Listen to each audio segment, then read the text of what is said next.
အားလုံးပဲမင်္ဂလာပါရှင်ဆွစွမြန်မာ channel မှာကြိုဆိုပါရစေတိဆက်ပေးခြင်းတဲ့အကြောင်းအရာလေးကတော့ငကားတိုက်ဆက်များနဲ့မြတ်တာနှောင်ကြိုးအကြောင်းပဲဖြစ်ပါတယ်ငကားတိုက်ဆက်တွေကအဆွဲလန်းကြီးကြသလိုဘဝချားနေတဲ့ဖူးစာဘက်ကနှစ်ပေါင်းရာချီတောင်လွမ်းဆွမှုတွေနဲ့စောက်ဆိုင်တတ်ပါတယ်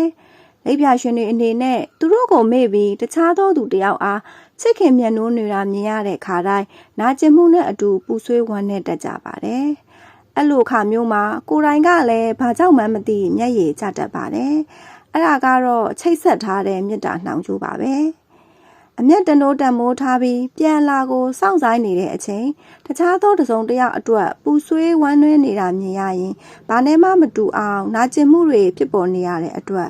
တချို့အနွယ်တော်တွေကဥပိ္ပခါဖြူထားတတ်ကြသလိုတချို့အနွယ်တော်တွေအနေနဲ့လည်းနှောက်ယှက်ဖျက်ဆီးတတ်ကြပါတယ်